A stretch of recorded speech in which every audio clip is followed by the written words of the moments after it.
तो गाइस आज मैंने सोचा है कि अपनी वॉइस ओवर कर ही लूँ, जो कि फर्स्ट टाइम है बट पता नहीं कैसी होगी खैर, क्योंकि मुझे काफ़ी लोगों ने कहा है कि अपनी वॉइस ओवर करा करो, वीडियोस बनाती हो तो उसमें वॉइस ओवर किया करो। तो मुझे उन्होंने कहा कि आप वीडियोस पे वॉइस ओवर करो, तो मैंने सोचा चलो ठीक है करते हैं। तो अब टॉपिक मेरे ज़हन में ये आया है वुमेन का, जो कि शादी के बाद की जो वुमेन की लाइफ होती है ना, उसका मुझे टॉपिक आया ज़हन में।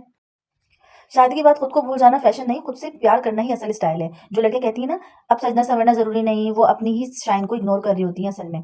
मेकअप और ड्रेसिंग सिर्फ लोगों के लिए नहीं होती, ये तुम्हारी खुद की खुशी का एक इंप्रेशन होता है, एक कॉन्फिडेंस होता है जो हम खुद में फील कर रहे होते हैं। जैसे कि अभी हम हमें लगता है कि हम परफेक्ट लग रहे हैं, तो हम हर किसी से कॉन्फिडेंस से बात कर लेते हैं, हर जगह हम जा सकते हैं, आ सकते हैं और अपने खास तौर पे अपने हस्बैंड के सामने हम बिल्कुल ईज़ी होके रह सकते हैं कि हम उसको अच्छे लग रहे होंगे। क्यों? क्योंकि ज़ाहिर-सी बात है खुद पे मेहनत करो यार, खुद पे मेहनत करो, खुद को सजाओ, सँवारो।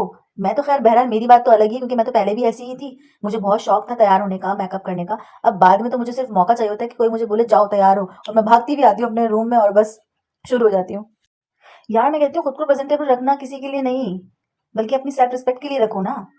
वो लड़की जो कहती है ना कि अब क्या सजना-संवरना, वो अपनी ही ग्लो को धीरे-धीरे खत्म कर देती हैं। फैशन सिर्फ कपड़ों से नहीं होता, ये एक एटीट्यूड है और एक मैरिड वुमन का सबसे स्ट्रॉन्ग लुक उसका सेल्फ कॉन्फिडेंस होता है। शादी के बाद खुद को इग्नोर करना नहीं, खुद को और भी ज़्यादा सेलिब्रेट करना होता है और आपको करना चाहिए। जब आप खुद को सजाती हैं ना, तो सिर्फ बाहर नहीं, आपका अंदर भी शाइन करता है, जो कि मैंने खुद आज़माया है। क्योंकि एक वेल ड्रेस्ड वुमन जो होती है ना, वो सिर्फ अट्रैक्टिव नहीं होती, वो अपने घर का मूड भी चेंज कर देती है और ख़ास तौर पे अपने हस्बैंड का। भई मैंने कभी ऐसा नहीं सोचा था कि मैं खुद पे ध्यान नहीं दूँगी। मैंने सोचा था मैं खुद पे ही ध्यान दूँगी, क्योंकि मैं अगर खुद पे ध्यान दूँगी तो फिर जो मेरे हस्बैंड है वो मुझ पे ध्यान देंगे ना। अगर मैं ही अपने आप पे ध्यान देना छोड़ दूँ तो फिर दूसरा क्या हम पे ध्यान देगा?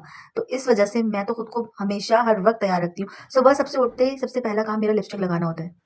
तो तमाम ख़वातीन जो हैं, जो मैरिड हैं, उनके लिए मेरा यही मैसेज है कि अपने आप को प्लीज़ ग्रूम करें, तैयार रहें, अपने आप को सजाएँ-सँवारें, अपने शौहर के लिए, अपने लिए। क्यों? अगर कोई आपको टोक रहा है तो आप उसको इग्नोर कर दें, क्योंकि वो सिर्फ़ जेलसी में टोकेगा, आपको और कुछ वजह नहीं है। क्योंकि जो खुद नहीं कर सकते वो दूसरों को करता हुआ भी नहीं देख सकते, तो इसलिए उसको इग्नोर करें, अच्छे से तैयार होके रहें। समझें आपकी भी नई-नई शादी हुई है, भले आपकी शादी को बहुत साल हो गए हों, तो समझें अभी आपकी नई-नई शादी हुई है, उस लाइफ़ को एन्जॉय करें अभी आप, क्योंकि यही दिन है आपके तैयार होने के। बुढ़ापे में जाके आपको तैयार नहीं होना, आपका मेकअप ज़ाया ही होना है। तो जब मेकअप है, सारी चीज़ें हैं, अभी आपकी जवानी है, तो उसको ज़ाया मत करें और खुद को सजाएँ, सँवारें, अपने शौहर के साथ खुश रहें। अल्लाह हाफ़िज़।